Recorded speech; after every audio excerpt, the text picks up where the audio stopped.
आचार्य श्री नेमिचंद जी सिद्धांति देव महानिराज के द्वारा रचित बृहद्रव संग्रह टीका और उस पर श्री ब्रह्मदेव सूरी द्वारा कृत संस्कृत टीका वृत्ति रूप से यहाँ पर वाचन चल रहा है। यहाँ पर प्रथम अधिकार में प्रथम गाथा की टीका का स्वाध्याय चल रहा है। कल हम सभी ने यहाँ पर सुना था कि जिनेंद्र भगवान ने जीव तत्व, जीव अस्थिकाय, जीव द्रव्य और जीव पदार्थ इनको कहने का यहाँ पर संकल्प लिया था और आचार्य भगवान ने गाथा में एक विशेषण दिया गया था जिनवर वशीन, इसकी व्याख्या सुनी थी। जिन यानी जिन्होंने क्रोध आदि कसायों को जीत लिया है वे जिन कहलाते हैं। जिनके विषय में आचार्य जी ने जब 2003 में यह टीका बताई थी तो बहुत सारे प्रकार की परिभाषाएं बताई थी। जिन यानी जिन्होंने मिथ्यात्व राग आदि कसायों को जीत लिया है। आचार्य जी ने बताया था धवला ग्रंथ के अनुसार 9वीं पुस्तक में वहाँ पर अरहंत और सिद्ध के लिए सकल जिन कहा है, आचार्य उपाध्याय और सर्व साधु के लिए एक देश जिन कहा है। और आचार्य जी ने बताया था प्रवचन सार की तात्पर्य वृत्ति गाथा नंबर 201 की टीका में वहाँ पर आचार्य भगवान ने दूसरे गुण स्थान से लेकर 12वें गुण स्थान तक के जीवों को क्या जिन कहा था। और यहाँ पर आचार्य ब्रह्मदेव सूरी ने कल यहाँ पर कहा था कि चौथे गुण स्थान को आदि लेकर, यानी कि कहने का तात्पर्य यह था उनका कि चौथा गुण स्थान यानी कि जिन्होंने मिथ्यात्व और अनंतानुबंधी आदि कसायों का क्षय क्षयोपशम उपशम कर दिया है, तो असंयत सम्यक दृष्टि का चौथा गुण स्थान, जिन्होंने अप्रत्याख्यान कसाय का क्षय उपशम क्षयोपशम कर दिया है उनके अनुसार 5वें गुण स्थान वर्ती, और जिन्होंने प्रत्याख्यानावरण कसाय क्रोध मान माया लोभ आदि का क्षय उपशम क्षयोपशम कर दिया, ऐसे 6ठे गुण स्थान वर्ती मुनि महाराज, और उनमें भी श्रेष्ठ वो है कौन है, तो यहाँ पर आचार्य भगवान ने कहा था गणधर क्या है, जिनवर हैं, और कहा था जिनवर बसहीन, बसहीन यानी कि उनमें भी जो प्रधान है। तो आचार्य भगवान ने यहाँ टीका में खुलासा किया था कि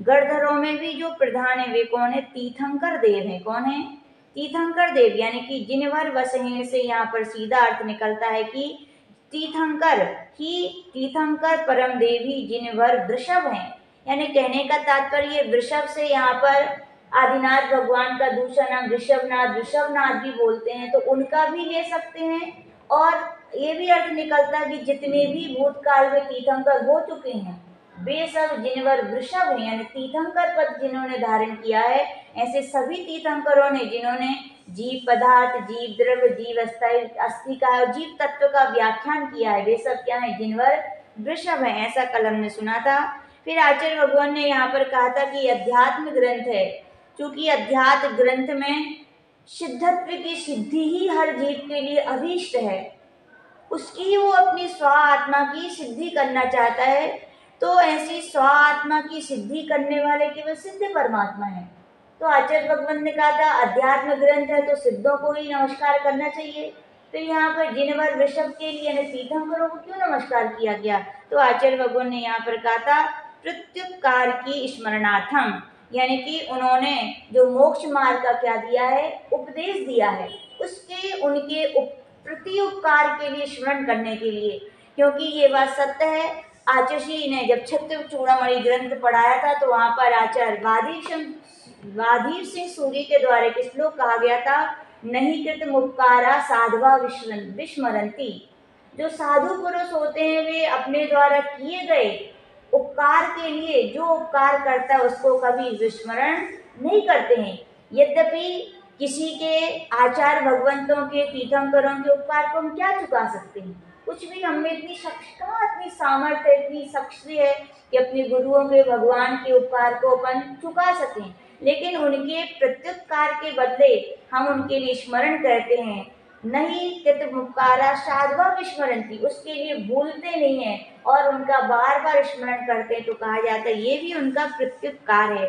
तो आचार्य भगवान ने कहा था अनंत परमेश्वरी ने अपने ऊपर क्या किया है, उपकार किया है। किस प्रकार का उपकार किया है, तो आचार्य भगवान कह रहे हैं तथा चोक्तम श्रेयो मार्गस्य संसिद्धि प्रसादात् परमेष्टिना इत्याहुस्तद्गुणस्त्रोतं शास्त्रादौ मुनिपुंगवा यहाँ पर आचार्य भगवान ने कह रहे हैं कि अनंत परमेष्टि के प्रसाद से मोक्ष मार्ग की संसिद्धि, यानी क्या होती है, संसिद्धि होती है। क्योंकि अपन जानते हैं अनंत भगवान सर्वज्ञ भी हैं और वीतरागी, और उसके साथ साथ क्या हितोपदेशी, यानी उन्होंने सब जीवों के लिए मोक्ष मार्ग का हित का क्या दिया है, उपदेश दिया है। तो उनके उपदेश से ही क्या होती है, श्रेयो मार्ग, मोक्ष मार्ग की क्या होती, संसिद्धि प्रसादात परमेष्टिना, यानी तीर्थंकर भगवान की जो परमेष्टि, उनके प्रसाद से ही क्या होती है, मोक्ष मार्ग की सिद्धि होती है। और अपन ने जब बचपन में भी पहला भाग पढ़ा था, तो वहाँ पे सब लोग पढ़ाए जाते हैं, क्या पढ़ाया गया था कि जिन्होंने 8 कर्मों को नष्ट कर दिया वे सिद्ध हैं, और जिन्होंने 4 घातीय कर्मों को नष्ट कर दिया है वे अनंत हैं। यद्यपि 5 परमेष्टियों में कौन बड़े हैं, सिद्ध ही बड़े हैं, लेकिन वहाँ पे प्रश्न किया गया था तो फिर अनंतों को क्यों नमस्कार किया गया, तो वहाँ पर यही कहा गया था क्योंकि उन्होंने भव्य जीवों के हित का, कल्याण का क्या किया है, उपदेश दिया है, इसलिए उनके लिए क्या प्रथम नमस्कार किया गया है। हमें लगता है इसी उद्देश्य को लेकर आचार्य नेमिचंद महाराज ने भी यहाँ पर सिद्धों को तो किया ही है मन से, भाव से, लेकिन यहाँ स्पष्ट गाथा में तीर्थंकरों के लिए नमस्कार किया है। कह रहे यथा इति आहु दस गुण स्त्रोतम, कह रहे इस कारण उत्तम मुनियों ने शास्त्रादौ, यानी शास्त्र के आदि में अरहत परमेष्टिना, यानी मुनि पुंगवा, यानी अरहत परमेष्टि के गुणों की स्तुति करने का कथन किया है, ऐसा अपन को समझना चाहिए।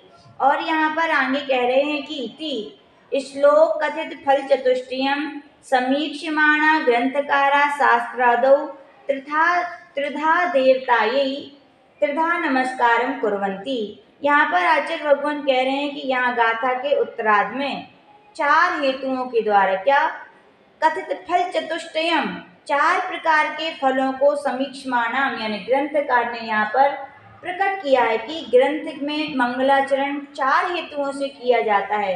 यह देवता त्रिधा नमस्कारम, जो परमात्मा के लिए 3 प्रकार का नमस्कार किया गया है, कौन कौन से, भाव नमस्कार, द्रव्य नमस्कार, शीर्षा यानी कायिक नमस्कार, तीनों प्रकार का जो नमस्कार किया गया है। तो क्यों किया गया है, तो उसके लिए आचार्य भगवान कह रहे हैं इत्यादि मंगल व्याख्यानम सूचितम, इस प्रकार श्लोक में कहे हुए 4 प्रकार के फल को यहाँ पर कहा गया है। तो श्लोक आचार्य भगवान कह रहे हैं कि अत्र गाथा पराधीन नास्तिकत्व परिहारा शिष्टाचार प्रपालनम पुण्यावाप्तिश्च निर्विघ्ना शास्त्रादौ तेन संस्तुति। तो कह रहे हैं शास्त्र के आदि में अनंत परमेष्टि की स्तुति करने से क्या फल की प्राप्ति होती है, तो कह रहे हैं नास्तिकत्व परिहारा, क्या होता है, सबसे पहले नास्तिकता का परिहार होता है। ये बात बिल्कुल सत्य है।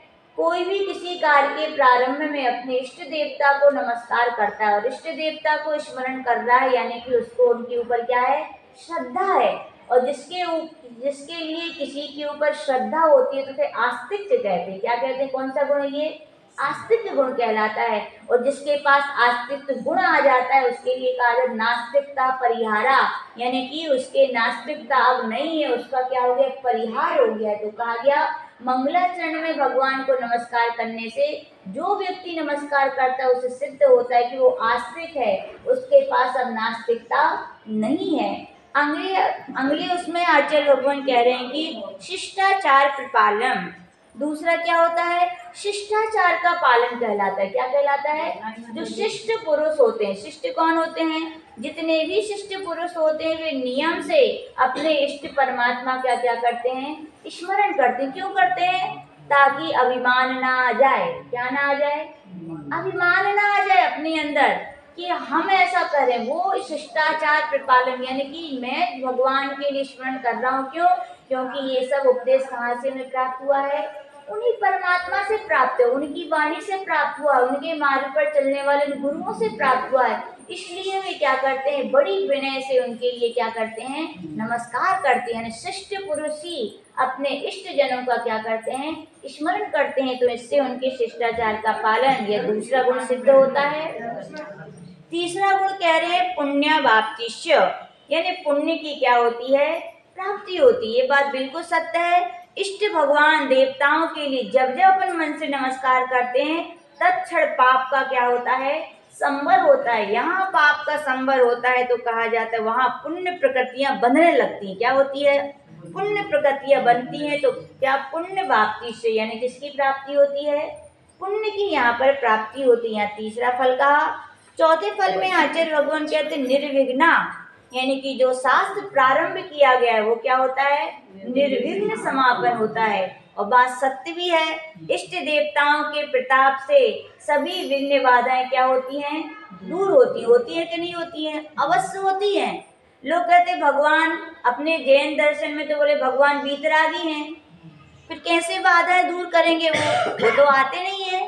तो याद रखना भगवान किसी की बाधा कभी दूर नहीं करते, ये बात बिल्कुल सत्य है। क्यों सत्य है, यदि ऐसा होने लगे तो जीव कोई कर्म पाप करे और भगवान उसको दूर करते जाएं तो ये तो गलत हो जाएगा। फिर तो बात ये है जिसने जो किया है उसको वैसा फल भोगना ही पड़ेगा। तो क्या भगवान क्या पुण्य पाप देते हैं, तो बोले ना, भगवान पुण्य पाप नहीं देते। लेकिन जब जब हम भगवान का स्मरण करते हैं तो क्या होता है, हमारा मन पाप से हटता है, हमारा मन संसार से हटता है। और जब मन संसार से हटता है, पाप से हटता है, तो पाप आना रुक जाता है। और पाप आना जैसे ही रुकता है तो क्या आएगा, दो ही काम होते हैं, तो पुण्य या पाप। तो सराग अवस्था में है तो या तो पुण्य बनेगा या पाप।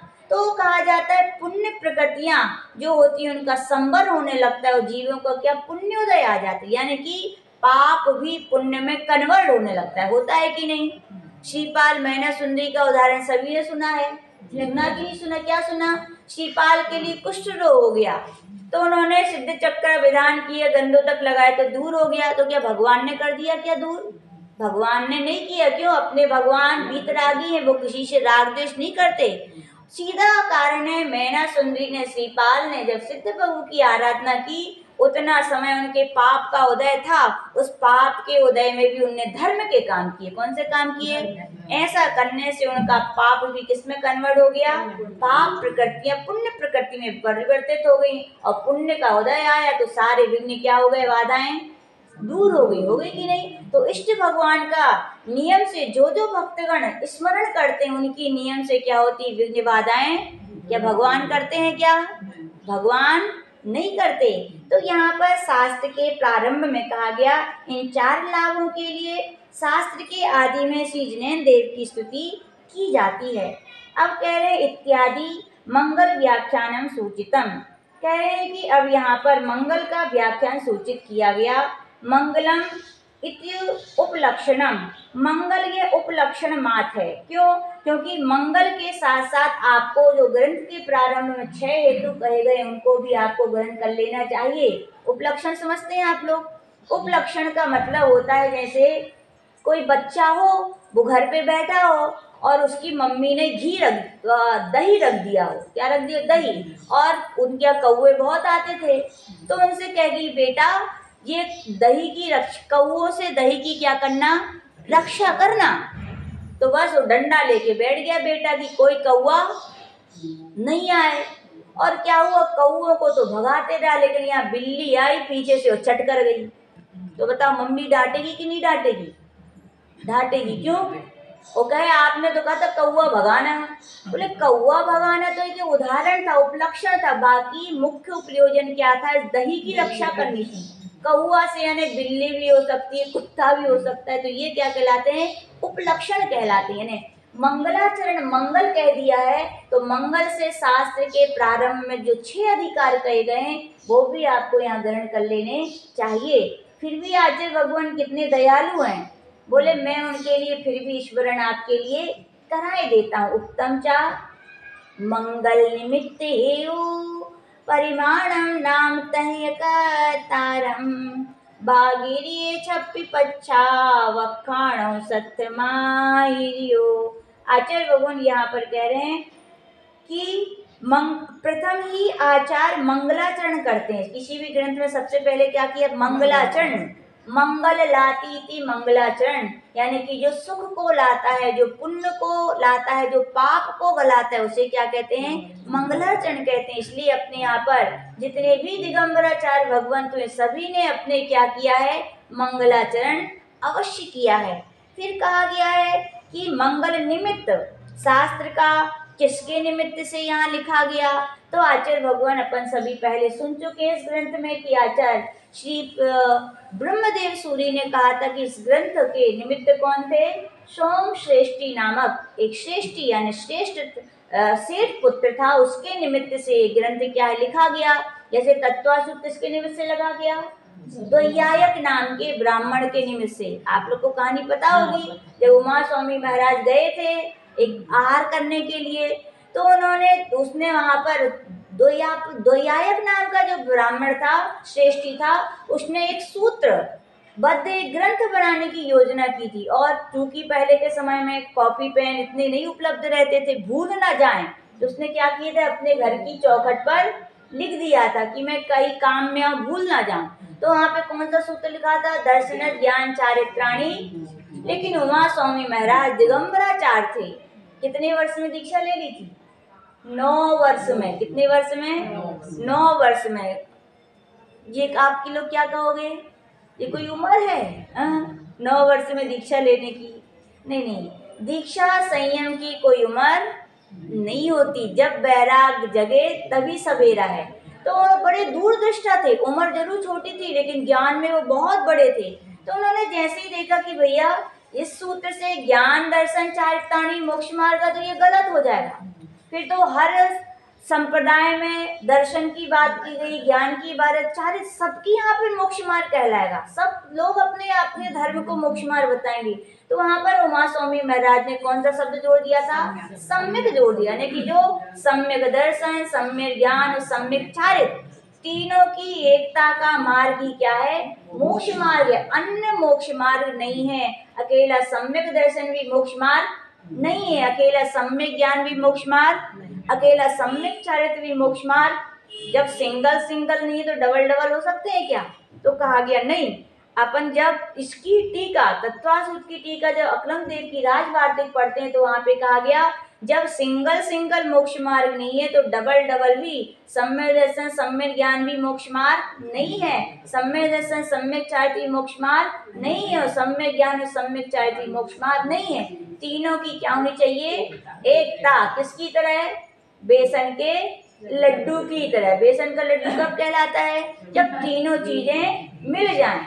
अकेला बेसन और घी मिला तो लड्डू कहलाएगा, या घी और शक्कर मिला दो तो फिर बेसन का नहीं शक्कर का लड्डू कहलाएगा। तो कहा गया तीनों मिक्स होने पर वो बेसन और अपने यहाँ मगध का लड्डू कहते हैं, तब कहलाते हैं। इसी कहा गया सम्यक दर्शन सम्यक ज्ञान और सम्यक चारित्र, तीनों की एकता क्या है, मोक्ष मार्ग है। जब उसने सुना था तो वो दौड़ा आचार्य उमा स्वामी भगवान के पास गया, तो उसने क्षमा मांगी थी, भगवान मुझे क्षमा कीजिए, मैंने पहले ही सूत्र में इतनी बड़ी गलती कर दी, इसलिए मैं इस ग्रंथ का लिखने का अधिकार नहीं हूँ। मैं चाहता हूँ हम जैसे भक्त जीवों के कल्याण के लिए आप क्या करें, इस तत्वासूत मोक्ष शास्त्र की रचना करें। तो उमा स्वामी महाराज ने उस द्वैयायक के कहने पर क्या की थी, इस ग्रंथ की रचना की थी। वैसे ये जो बृहद्रव संग्रह ग्रंथ चल रहा है, उसमें भी सोम श्रेष्ठी नाम के जो राजपुरुष थे, उन्होंने आचार्य नेमिचंद महाराज से प्रार्थना की थी कि मुझे 6 द्रव्यों के व्याख्यान समझना है, तो उसके निमित्त से उन्होंने क्या लिखा था, ये ग्रंथ लिखा था। आगे आचार्य भगवान कह रहे हेतु क्या है इस ग्रंथ का, तो आचार्य भगवान कह रहे हैं कि हेतु यानी कि इस किस हेतु, यानी कि स्वापर कल्याण भी हो सकता है, ज्ञान का अर्जन करना भी, ये सब क्या है हेतु। परिमाणम, परिमाण यानी कितना है, तो इसमें कितनी गाथाएं, 58 गाथाएं। कितनी गाथाएं, और टीका कहेंगे तो 3 अधिकार हैं और 58 गाथाएं हैं। और आचार्य भगवान कह रहे नाम क्या है इस ग्रंथ का, बृहद्रव संग्रह। बृहद क्यों है, क्योंकि आचार्य भगवत ने पहले एक और ग्रंथ लिखा था, वो 26 गाथाएं थी, तो उसका नाम रखा था लघु द्रव्य संग्रह। जब उसको और विशेष समझाना था तो आचार्य भगवान ने इस ग्रंथ की रचना की थी, इसलिए इसका नाम क्या रखा गया, बृहद्रव संग्रह। फिर कह रहे कर्तारम, इस ग्रंथ के कर्ता कौन है, तो मूल कर्ता तो आचार्य तीर्थंकर भगवंत हैं, उत्तर कर्ता गणधर देव, उत्तरोत्तर ग्रंथ कर्ता में यदि हैं तो कौन है, वे आचार्य श्री नेमिचंद महाराज हैं। इस प्रकार से किसी भी शास्त्र के प्रारंभ में 6 अधिकारों का व्याख्यान यहाँ अवश्य किया जाता है। कह रहे हैं आगे बखाड़ो व्याख्यातु सा का करता आर्यो आचार्य। कह रहे हैं बखाड़ो किसने कहा है, वह कौन है, तो कह रहे आचार्य भगवान। कम सस्तम यानी शास्त्रम पश्चात यानी शास्त्र के पश्चात, किम कृत्वा पूर्वम क्या करके, तो कह रहे वागरीय व्याकृत व्याख्यानम यानी व्याख्यान करते कान यानी किसको, कह रहे छप्पी षड अधिकारण 6 अधिकारों को कथम भूता वे कौन है, तो कह रहे मंगल निमित्त हेतु परिमाणम नाम तह कर्तारम। मंगल निमित्त हेतु परिमाण नाम कर्ता संज्ञा मिति, यानी कि मंगल निमित्त हेतु परिमाण नाम और कर्ता ऐसे और जानना चाहिए। इति गाथा कथित क्रमेण मंगलादि अधिकार शतकमपि ज्ञातव्यम। कह रहे हैं इस प्रकार से गाथा कथित क्रम से मंगल आदि 6 अधिकारों को जानना चाहिए। गाथा पूर्वार्धेन तो संबंध अविधेय प्रयोजनानि सूचितानि। यहाँ पर आचार्य भगवान कह रहे हैं गाथा के पूर्वार्ध में यहाँ पर कहा गया था कि इस ग्रंथ में संबंध अविधेय प्रयोजन को सूचित किया गया था। कथमिति चेत वे क्या है, तो शिष्य वो कह रहे हैं यहाँ पर आचार्य भगवान कह रहे हैं विशुद्ध ज्ञान दर्शन स्वभाव परमात्म स्वरूपादि विवरण रूपो वृत्ति ग्रंथो व्याख्यानम। यहाँ पर आचार्य भगवान कह रहे हैं कि निर्मल ज्ञान और दर्शन रूप स्वभाव का धारक जो परमात्मा है, उसके स्वरूप को विस्तार से कहने वाली जो वृत्ति यानी टीका है, यानी कि जो ब्रह्मदेव सूर्य के द्वारा लिखी गई है, वह तो व्याख्यान है। क्या कहा गया टीका को यहाँ पर, व्याख्यान। और कह रहे हैं व्याख्यायम तो तत्प्रतिपादक सूत्रम, परमात्मा स्वरूप का प्रतिपादक जो गाथा सूत्र है यानी मूल बृहद्रव संग्रह ग्रंथ है, वो क्या है, व्याख्येय है। फिर कह रहे हैं इति व्याख्यान व्याख्येय संबंधो विज्ञेया। इस प्रकार से आचार्य भगवान कह रहे हैं व्याख्यान और व्याख्येय संबंध को जानना चाहिए। कहने का तात्पर्य क्या है कि किसी भी ग्रंथ में क्या कहा जाता है, संबंध कहा जाता है। कौन सा संबंध, व्याख्यान और व्याख्येय। व्याख्येय यानी जिस ग्रंथ पर जो मूल ग्रंथ है वो व्याख्येय कहलाता है, और जिस पर टीका लिखी जाती है वो क्या कहलाती है, व्याख्यान। और व्याख्या और व्याख्येय के संबंध को ही यहाँ पर आचार्य भगवान ने संबंध रूप से प्रतिपादित किया है। तद एव व्याख्येय सूत्र मुक्तम तदेवाद्विदानम वाचकम प्रतिपादम कथ्यते। अब आचार्य भगवान कह रहे हैं इस प्रकार व्याख्यान व्याख्येय रूप को संबंध जानना चाहिए, और जो व्याख्या करने योग्य द्रव्य संग्रह सूत्र कहा गया है वो क्या आचार्य भगवान कह रहे हैं